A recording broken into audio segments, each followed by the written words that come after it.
আসসালামু আলাইকুম। এটিএন বাংলার গ্রামগঞ্জের খবরে সবাইকে স্বাগত জানাচ্ছি। তানিয়া ইসলাম রাত্রি। শুরুতেই সংবাদ শিরোনাম। ভারতীয় আগ্রাসনের বিরুদ্ধে ঢাকা থেকে আখাউড়া অভিমুখে বিএনপির ৩ সংগঠনের লং মার্চ। দিল্লির কাছে আত্মসমর্পণ না করার অঙ্গীকার নেতাদের। শিক্ষা, প্রযুক্তি ও অর্থনৈতিক দিক থেকে পার্বত্য অঞ্চলকে এগিয়ে নেওয়ার আহ্বান প্রধান উপদেষ্টার।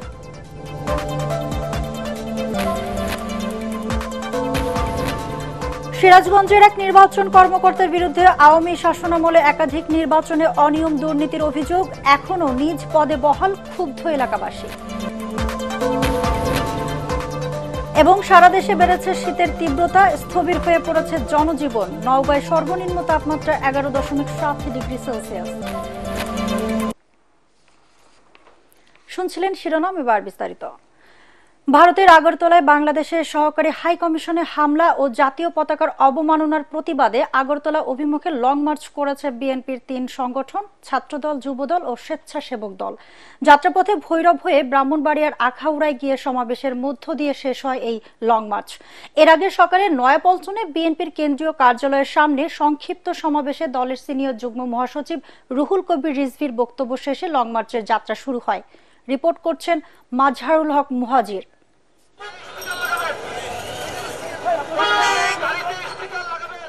ঢাকায় হাইকমিশনে স্মারকলিপি দেওয়ার পর ভারতীয় আগ্রাসনের বিরুদ্ধে এবার শুরু হয়েছে ঢাকা টু আগরতলা অভিমুখে এই লং মার্চ। এতে নেতৃত্ব দিচ্ছেন বিএনপির ৩ অঙ্গ সংগঠন, ছাত্রদল, যুবদল ও স্বেচ্ছাসেবক দলের নেতারা। অংশ নিয়েছেন থানা, ওয়ার্ড সহ সারা দেশের জেলা উপজেলার নেতাকর্মীরা। এই লং মার্চের মাধ্যমে বুঝিয়ে দিতে চাই, যারা সাম্রাজ্যবাদী, যারা অন্যের দেশকে দখল করতে চায়, অশান্তি সৃষ্টি করতে চায়, তাদেরকে সতর্ক করতে চাই যেন ভবিষ্যতের জন্য এই ধরনের স্পর্ধা তারা না দেখায়। এ সময় যাত্রাবাড়ি, শনিরাখড়া, চিটাগাং রোড, কাঁচপুর সহ বিভিন্ন জায়গায় পথসভায় অংশ নেন স্থানীয় বিএনপির নেতাকর্মীরা। ব্যানার, ফেস্টুন নিয়ে তারা ভারত বিরোধী নানা স্লোগান দিতে থাকেন। ছাত্রদল, যুবদল ও স্বেচ্ছাসেবক দলের ঢাকা টু আগরতলা লং মার্চের যাত্রাপথে রাস্তার পাশে দাঁড়িয়ে এভাবেই অভিবাদন জানাচ্ছে বিএনপির সমর্থকরা। তাদের দাবি, ভারতীয় আগ্রাসনের বিরুদ্ধে দলটির যে অবস্থান, তাতে আর পেছনে ফেরার কোনো সুযোগ নেই। প্রতিবেশী দেশ হিসাবে ভারতের সাথে এখন সম্পর্ক হবে শুধুই ন্যায্যতার, এমনটাই প্রত্যাশা সবার। এর আগে সকাল থেকেই নয়াপল্টনে বিএনপির কেন্দ্রীয় কার্যালয়ে জড়ো হন ৩ অঙ্গ সংগঠনের নেতাকর্মীরা। শুধু পলাতক প্রধানমন্ত্রী শেখ হাসিনার সাথে সম্পর্ক রাখার জন্য এদেশের 18 কোটি মানুষের সাথে ভারত সম্পর্ক ছিন্ন করছে বলে মন্তব্য করেন বক্তারা। প্রতিবেশী রাষ্ট্র হিসেবে তোমাদেরকে আমরা অস্বীকার করতে পারবো না, কিন্তু রাজনীতির সকল শিষ্টাচার মেনেই তোমাদেরকে চলতে হবে। ভারতের যদি শুভবুদ্ধি হৃদয় না হয়, বাংলাদেশের প্রতিটি দেশপ্রেমিক মানুষ তার পতাকার জন্য জীবন দিতে কুণ্ঠাবোধ করবে না। আমাদের মধ্যে গণতান্ত্রিক সমালোচনা থাকবে, গঠনমূলক সমালোচনা থাকবে ছাত্র সংগঠনগুলোর মাঝে, কিন্তু এই খুনি হাসিনার বিরুদ্ধে এবং ভারতীয় আগ্রাসনের বিরুদ্ধে পূর্ণ ছাত্র সমাজ এক এবং ঐক্যবদ্ধ হয়েছে। পরে দলের সিনিয়র যুগ্ম মহাসচিব রুহুল কবির রিজভী বলেন, ভারত বিরোধী যুদ্ধে ছাত্রদল, যুবদল, স্বেচ্ছাসেবক দলের সভাপতি, সেক্রেটারিরা হলেন সেক্টর কমান্ডার। সমালোচনা করেন জয় বাংলা স্লোগান নিয়েও। জয় বাংলা বললে তো আমাকে মমতার জয় বড় হবে, বাংলাদেশের তো জয় না। আর বাংলাদেশ জিন্দাবাদ, আমার বড়চিত্র, আমার আম গাছ, আমার কাঁঠাল গাছ, আমার শীতলক্ষা, আমার ধলেশ্বরী, আমার পদ্মা, যমুনা, আমার দোয়েল, সেবা, কোকিলের যে বাংলাদেশ, সেই বাংলাদেশ আমরা বড়চিত্র সহ আমরা সেটি দেখতে পাবো। বক্তব্য শেষে শুরু হয় লং মার্চের যাত্রা। দুপুরে ভৈরবে পথসভা শেষে আখাউড়ার উদ্দেশ্যে রওনা হয় লং মার্চের গাড়িবহর। সেখানে বিশাল সমাবেশের মধ্য দিয়ে শেষ হয় বিএনপির এই লং মার্চের কর্মসূচি। মাজহারুল হক মুহাজির, এটিএন বাংলা, ঢাকা। পিরোজপুরে রাষ্ট্রদ্রোহিতার অভিযোগে দায়ের করা মামলায় বিএনপির সিনিয়র ভাইস চেয়ারম্যান তারেক রহমানকে খালাস দিয়েছে আদালত। দুপুরে পিরোজপুরের অতিরিক্ত চিফ জুডিশিয়াল ম্যাজিস্ট্রেট আদালতের বিচারক হেলাল উদ্দিন আসামির বিরুদ্ধে অভিযোগের কোনো উপাদান না থাকায় তাকে অভিযোগের দায় থেকে অব্যাহতি এবং মামলাটি খারিজ করে দেন। পিরোজপুর জেলা আইনজীবী সমিতির তৎকালীন সাধারণ সম্পাদক অ্যাডভোকেট দেলোয়ার হোসেন 2014 সালের 24 ডিসেম্বর দেশের সার্বভৌমত্ব বিনষ্ট, বঙ্গবন্ধু সম্পর্কে কুরুচিপূর্ণ বক্তব্য প্রদান ও উস্কানিমূলক বক্তব্য রাখার অভিযোগে পিরোজপুর সদর থানায় মামলাটি দায়ের করেছিলেন। মামলায় রাষ্ট্রপক্ষের আইনজীবী ছিলেন মামনুন আহসান। শিক্ষা, প্রযুক্তি ও অর্থনৈতিক দিক থেকে পার্বত্য অঞ্চলকে এগিয়ে নিয়ে যাবার আহ্বান জানিয়েছেন প্রধান উপদেষ্টা ডক্টর মোহাম্মদ ইউনূস।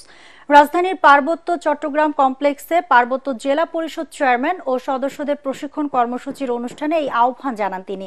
রাঙামাটিতে আয়োজিত পার্বত্য জেলা পরিষদ ব্যবস্থাপনা শীর্ষক প্রশিক্ষণ কর্মসূচিতে ভার্চুয়ালি যোগ দেন ডক্টর ইউনূস। তিনি বলেন, প্রাকৃতিক সৌন্দর্য ও সম্পদে পরিপূর্ণ পার্বত্য জেলাগুলো দেশের সবচাইতে উন্নত অঞ্চল হতে পারলেও সবচেয়ে পেছনে পড়ে রয়েছে। পাহাড়ি এলাকায় উৎপাদিত ফসল, ফলফলাদি, ঐতিহ্যবাহী পণ্য দিয়ে এই অঞ্চলের মানুষের অর্থনীতিতে এগিয়ে যাওয়ার সম্ভাবনার কথা জানান তিনি। এ সময় পার্বত্য এলাকায় যোগাযোগের ক্ষেত্রে প্রযুক্তির প্রসারের উপর জোর দেন প্রধান উপদেষ্টা। একই সাথে এই অঞ্চলের শিক্ষা ব্যবস্থার সংস্কার, সঠিক পদ্ধতি ও প্রশিক্ষণের গুরুত্ব নিয়েও কথা বলেন তিনি। সমস্যাগুলোর সমাধান, এটা একটা অত্যন্ত চমৎকার একটা এলাকা, শুধু দৃশ্যের জন্য না, সৌন্দর্যের জন্য না, সৌন্দর্যের জন্য এটা বাংলাদেশের সবচেয়ে বড় সুন্দর এলাকা। কাজে এখানে যারা থাকে তারাও সৌভাগ্যবান যে এরকম প্রাকৃতিক সৌন্দর্যের মধ্যে তারা থাকতে পারে। এবং এত রকমের ক্ষুদ্র নৃগোষ্ঠী এখানে আছে, সবাই মিলেমিশে আছে। মিলেমিশে থাকতে হলে সমস্যাও হয়, সমস্যাগুলো আছে, কিন্তু সমস্যাগুলোর সমাধানযোগ্য। সনাতনী জাগরণ জোটের মুখপাত্র চিন্ময় কৃষ্ণ দাস ব্রহ্মচারীর জামিন শুনানি এগিয়ে আনা সহ 3টি আবেদন নামঞ্জুর করেছেন চট্টগ্রামের একটি আদালত। চট্টগ্রাম মহানগর দায়রা জজের সাইফুল ইসলামের আদালত এই আদেশ দেন। আদালত সূত্র জানায়, সুপ্রিম কোর্টের আইনজীবী রবীন্দ্র ঘোষের আবেদনের প্রেক্ষিতে আজ শুনানি হয়।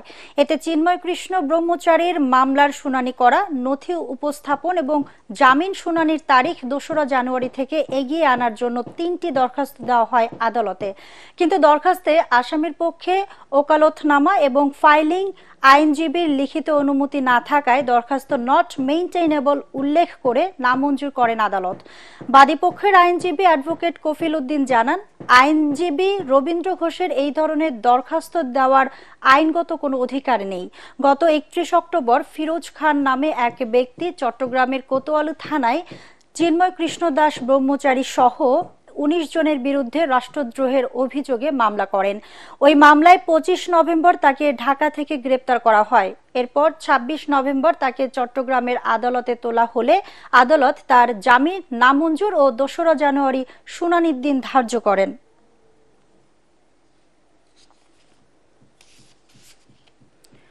বিগত আওয়ামী লীগ আমলে অনুষ্ঠিত একাধিক নির্বাচনে দলীয়করণের অভিযোগ রয়েছে সিরাজগঞ্জ স্থানীয় সরকার বিভাগের এক উপপরিচালকের বিরুদ্ধে। রিটার্নিং অফিসারের দায়িত্ব পালনকালে ভোট কারচুপির প্রমাণও মিলেছে আদালতে। এরপরও নিজ পদে বহাল বিতর্কিত তোফাজ্জল হোসেন। চাকরিচ্যুতির পাশাপাশি তাকে আইনের আওতায় আনার দাবি স্থানীয় রাজনীতিবিদ, মুক্তিযোদ্ধা সহ সচেতন মহলের। সিরাজগঞ্জ প্রতিনিধি ফেরদৌস হাসানের রিপোর্ট, জানাচ্ছেন ফারহিন ইসলাম টুম্পা। নবম জাতীয় সংসদ থেকে ইউনিয়ন, জেলা পরিষদ সহ প্রতিটি নির্বাচনে দলীয় প্রভাব ও অনিয়মের অভিযোগ রয়েছে তোফাজ্জল হোসেনের বিরুদ্ধে। গণসংযোগ থেকে শুরু করে ভোটের দিন ও নির্বাচন পরবর্তী হামলা মামলার শিকার হওয়া প্রার্থীদের অভিযোগ, বিগত সরকারের পাতানো নির্বাচনে মাস্টারমাইন্ডের ভূমিকায় ছিলেন রিটার্নিং অফিসারের দায়িত্বে থাকা এই উপপরিচালক। নির্বাচনী প্রচারণায় হামলার শিকার হয়ে 2 চোখ হারান বিএনপি দলীয় প্রার্থী রোমানা মাহমুদ। বিশেষ করে সিভিল প্রশাসনের লোকজন, এদের কারচুপিতে এই জিনিসগুলো হয়েছে, সঙ্গে পুলিশ সহযোগিতা করছে। কিছু অস্ত্র, রামদা, হকি স্টিক, তাওয়াদে আপনি রড, এগুলা নিয়ে ওরা আমাদের উপরে হামলা চালায়। আমার 2টি চোখেই গুলি লাগে। 2021 সালে পৌরসভা নির্বাচনে ভোট কারচুপি ও ফল উল্টে দেওয়ার অভিযোগে তোফাজ্জল হোসেন ও নির্বাচন অফিসার সহ 9 জনের নামে মামলা করেন তখনকার কাউন্সিলর প্রার্থী।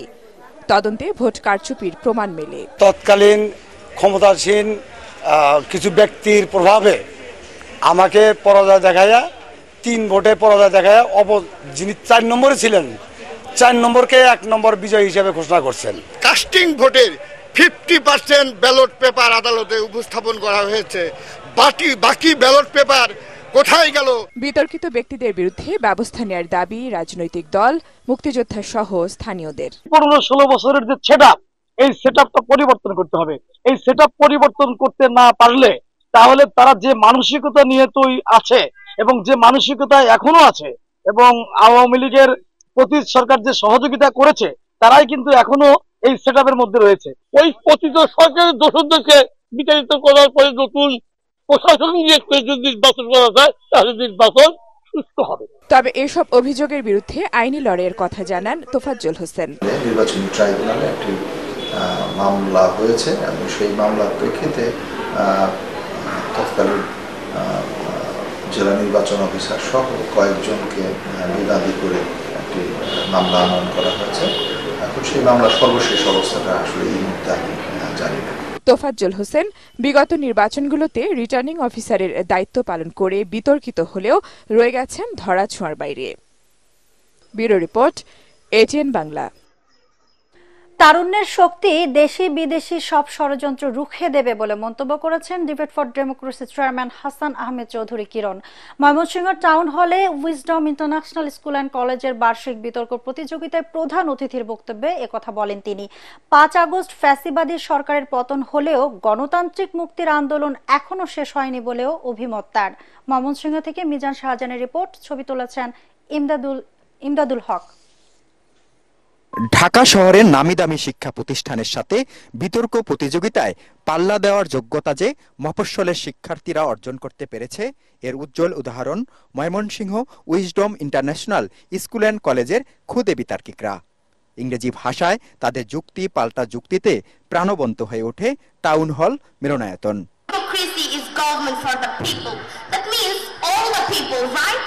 If it is, then please look at our neighbor country, India. And in democracy, law protects the rights of minorities and marginalized groups, fostering unity and inclusivity. The developing countries are still developing and aren't developed yet. Democracy ensures justice by distributing power across institutions and preventing its concentration in a single individual or group. Afif আজাহারের সভাপতিত্বে grand final বিতর্ক প্রতিযোগিতায় প্রধান অতিথি ছিলেন হাসান আহমেদ চৌধুরী কিরণ।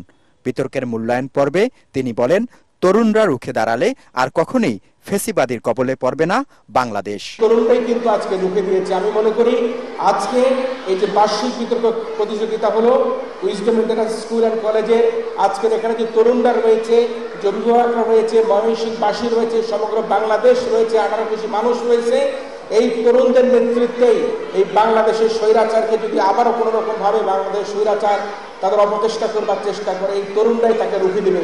ATN বাংলার পরিচালক বার্তা হাসান আহমেদ চৌধুরী কিরণ বলেন, গণতন্ত্র পুনরুদ্ধারের আন্দোলন এখনো থেমে যায়নি। আমরা চাই না বাংলাদেশে একটা বিনা ভোটের মাধ্যমে কোনো নির্বাচন হোক। যারা বিনা ভোটে নির্বাচন করেছে, দিনের ভোট রাতে করেছে, যারা আমি আর দামে নির্বাচন করেছে, সেই ধরনের নির্বাচন যাতে বাংলাদেশে না হয়। বাংলাদেশে যাতে গণতন্ত্র চর্চা হয়, বাংলাদেশে যাতে অধিক গণতন্ত্র চর্চা হয়, বাংলাদেশে যাতে প্রত্যেকটি মানুষের যে অধিকার, ন্যায্য অধিকার, সেই ন্যায্য অধিকার সে যাতে ফিরে পায়, সেটি কিন্তু আমি এখানে আশা করছি। বিচারকদের রায়ে বিতর্কে বালকদের হারিয়ে বিজয়ী হয় বালিকারা। পরে অতিথিরা বিজয়ী ও পরাজিত দলের হাতে তুলে দেন চ্যাম্পিয়ন ও runner up trophy. Mizan Shahjahan, ATN Bangla, Mymensingh. হবিগঞ্জের পুটিচুরির গাছ কেটে সাবার করছেন খোদ বন বিভাগেরই কর্মকর্তা দিবাঙ্কর রায়। চুরির সাথে জড়িত মোহালদার নুরুল চৌধুরী শাহিন। তবে গাছ চুরির অভিযোগ অস্বীকার করছেন তারা। তাদের দাবি, দুষ্কৃতিকারীরা এসব গাছ কেটে নিয়ে যাচ্ছে। তাদের বিরুদ্ধে মামলা দেওয়া হয়েছে বলেও জানান তারা। হবিগঞ্জ প্রতিনিধি আব্দুল হালিমের রিপোর্ট, জানাচ্ছেন তামান্না জেনিফার। রেমাকালেঙ্গা, সাতছড়ি, শায়েস্তাগঞ্জ, রঘুনন্দন ও পুটিজুরি রেঞ্জ, এই 5টি বনবিট নিয়ে হবিগঞ্জের বনাঞ্চল। 2612 একর জায়গা জুড়ে পুটিজুরি বনবিটে আকাশনী, আগর, সেগুন সহ রয়েছে নানা প্রজাতির গাছ। দুঃখজনকভাবে পুটিজুরি বনবিট থেকে রাতের আঁধারে সেসব গাছ কেটে নিচ্ছে দুর্বৃত্তরা। প্রমাণ নষ্টের জন্য গাছের গুড়িতে আগুন ধরিয়ে মাটি দিয়ে ঢেকে রাখা হচ্ছে। গাছ চুরির পেছনে খোদ বন কর্মকর্তা দিবাঙ্কর রায় জড়িত বলে অভিযোগ স্থানীয়দের। সংশ্লিষ্ট কর্তারা এখানে দায়িত্ব পালনের পাশাপাশি তারা নিজস্ব বাণিজ্য করার সক্রিয় হয়ে ওঠে। চোর চক্রীদের সাথে তাদের গভীর সখ্যতা রয়েছে এবং তাদের একটা সিন্ডিকেট রয়েছে। তবে এসব অভিযোগ অস্বীকার করেছেন পুটিজুরি বনবিচ কর্মকর্তা। এদিকে অভিযোগ রয়েছে ঘটনায় জড়িত পুটিজুরির একমাত্র মহালদার নুরুল হুদা চৌধুরী শাহিন। তিনি জানান, সরকারিভাবে গাছ বিক্রির তথ্যই শুধু তিনি জানেন। এদিকে পুটিজুরি বিটের জনপ্রতিনিধিরা বলছেন, গ্রামের নিম্ন আয়ের মানুষরা লাকড়ি সংগ্রহে বনে গেলে তাদের বিরুদ্ধে হয়রানিমূলক মামলা দেয়া হয়। এমন মামলা রয়েছে প্রায় ৬০-৭০টি। অনেক মামলা দিতে আছে, খালি সব মিথ্যা মামলা। ওই যে বিডিও স্যারে মামলা করে আমরা উপরে, আমরা কোনো একদিন পাইছিও না। স্বাভাবিক লাকড়ি কুটার লাগে মানুষ যায়, গেলে পরে বিডিও বিচারে অনাকাঙ্ক্ষিত ভাবে, কারণ এই লাকড়ি কামবারে দৌড়াইয়া তার আবেগ কূপে অনেক মানুষে গাছ চুর মামলা দিয়া অনার্থক ভাবে গরিব মানুষে জড়াইয়া ফেলায়। পুটিজুরির এই বিশাল বনবিট থেকে এভাবে বৃক্ষ নিধন হলে একদিকে যেমন খালি হয়ে যাবে বনাঞ্চল, অন্যদিকে প্রকৃতি ভারসাম্য হারিয়ে হয়ে পড়বে প্রাণীশূন্য। Bureau report, ATN Bangla. সারা দেশে বেড়েছে শীতের তীব্রতা। নওগাঁয় হিমেল হাওয়ার সাথে কনকনে ঠান্ডায় জবুথবু সারা দেশের মানুষ। সকালে সেখানে সর্বনিম্ন তাপমাত্রা 11.7 ডিগ্রি সেলসিয়াস রেকর্ড করা হয়। এই জনপদে গত 2 দিন ধরে দেখা মিলছে না সূর্যের, এতে স্থবির হয়ে পড়েছে জনজীবন। সড়কগুলোতে হেডলাইট জ্বালিয়ে চলাচল করছে যানবাহন। ঘন কুয়াশার কারণে ঘটছে দুর্ঘটনাও। গত 2 দিনে নওগাঁ জেলায় সড়ক দুর্ঘটনায় 6 জনের মৃত্যু হয়েছে। ঠাকুরগাঁও ঘন কুয়াশার চাদরে ঢাকা পড়েছে পুরো জেলা। গত 2 দিন থেকে সূর্যের দেখা না মেলায় বিপাকে ছিন্নমূল ও খেটে খাওয়া দরিদ্র মানুষ। চুয়াডাঙ্গায় ঘন কুয়াশার কারণে সারাদিনই সন্ধ্যার মতো পরিবেশ বিরাজ করছে। সকাল 9টায় জেলার সর্বনিম্ন তাপমাত্রা 14 ডিগ্রি সেলসিয়াস রেকর্ড করে স্থানীয় আবহাওয়া অফিস। জয়পুরহাটে তীব্র শীতে স্থবির হয়ে পড়েছে জনজীবন। ঘন কুয়াশার সাথে দমকা বাতাস আরো বাড়িয়ে দিয়েছে শীতের প্রকোপ। এতে চরম দুর্ভোগে বস্তিবাসী ও ছিন্নমূল মানুষ। এদিকে সিরাজগঞ্জেও গত কয়েকদিন ধরে ঘন কুয়াশা ও কনকনে ঠান্ডায় বেড়েছে জনদুর্ভোগ। নানা আয়োজনে দেশের বিভিন্ন স্থানে পালিত হলো জাতীয়তাবাদী কৃষক দলের 44তম প্রতিষ্ঠা বার্ষিকী। এই উপলক্ষে মানিকগঞ্জ সরকারি উচ্চ বিদ্যালয়ের মাঠ থেকে শোভাযাত্রা বের হয়ে শহরের বিভিন্ন সড়ক প্রদক্ষিণ করে। শোভাযাত্রা শেষে শহীদ স্মৃতি ফলক পাদদেশে অনুষ্ঠিত হয় সমাবেশ। জেলা বিএনপির যুগ্ম সম্পাদক সত্যেন কান্ত পণ্ডিত ভজন ও জেলা কৃষক দলের সভাপতি গোলাম কিবরিয়া সাইদ সহ অন্যান্যরা সমাবেশে বক্তব্য রাখেন। কিশোরগঞ্জে র্যালি ও আলোচনা সভার মধ্য দিয়ে কৃষক দলের প্রতিষ্ঠা বার্ষিকী পালিত হয়। র্যালিটি গুরু দয়াল সরকারি কলেজের সামনে থেকে বের হয়ে বিভিন্ন সড়ক ঘুরে শিল্পকলা একাডেমি প্রাঙ্গণে গিয়ে শেষ হয়। আলোচনা সভায় কৃষক দল কেন্দ্রীয় কমিটির যুগ্ম সাধারণ সম্পাদক মাহমুদা হাবিবা ও কিশোরগঞ্জ জেলা কৃষক দলের আহ্বায়ক অ্যাডভোকেট মাজহারুল ইসলাম বক্তব্য রাখেন। ঝালকাঠিতে এই উপলক্ষে জাতীয় ও দলীয় পতাকা উত্তোলন, র্যালি এবং আলোচনা সভার আয়োজন করা হয়। জেলা বিএনপির সদস্য সচিব অ্যাডভোকেট শাহাদাত হোসেন, লন্ডন বিএনপির নেতা ব্যারিস্টার গোলাম জাকারিয়া ও জেলা কৃষক দলের সভাপতি তকদির হোসেন সহ অন্যান্য নেতা কর্মীরা সভায় উপস্থিত ছিলেন। এতে বক্তারা গণহত্যার দায়ে শেখ হাসিনাকে অবিলম্বে দেশের মাটিতে ফিরিয়ে এনে শাস্তির দাবি জানান।